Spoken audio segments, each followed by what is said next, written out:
Rewmi 24 TV. dafa woon wax Macky Sall ko defal naa ko ba rek.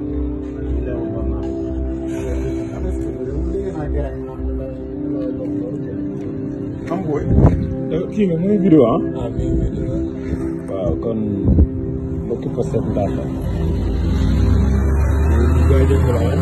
ñii Cheikh Tidiane Cissé ak Katim Cheikh Tidiane Cissé chargé communication Katim Cissé GPS Samba ñoo nekk tey di def levée de fonds vraiment ci dëkk bi mu am solo donc ñu ngi leen di jaajëfal bi ñëpp waaw kontaan nañ ci yéen léegi nag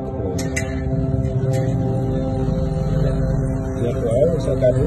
waaw levée de fonds bi nga xam ne nekkul tur bi war sa bi nga tax ñu jóg dem ñu mën a joxe seen participation ñu bëri dañuy bëgg a joxe mais dañu xam fi ñuy jaar moo tax ñu jóg dem ci ñoom ak ñeneen ñi nga xam ne ñu ngi ci panelu WhatsApp bi panelu Pastef bi ñu mën di joxe seen participation ci numéro yëpp waaw numéro coordinateur Mohamed ak sama numéro 4 numéro Ndeye Bane waaw pour que parce que suba nag mooy dernier délai parce que ñu bëri ñu ngi toog di xaar mais suba la dernier délai parce que benn fan kese la léegi nit yi joxe seen participation comme ça ñu dajale après ñu yëpp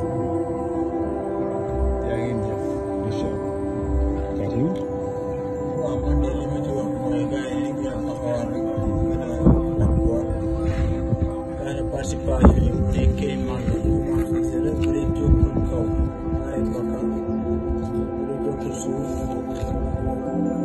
hélas Kéba hélas Bokk bu dee côté élevage bi ne Baye Madé waat la bu dee Nganda Sane Mohamed Ndeye Marie ak ñaar Cheikh Tidiane Baye Madé waat aussi day koy bu dee Minna Baara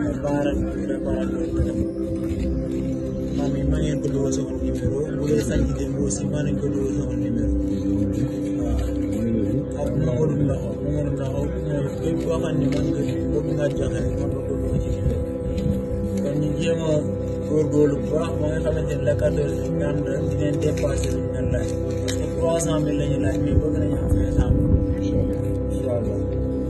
jërë ngeen jëf gars yi kontaan nañ ci yéen bu baax a baax ok.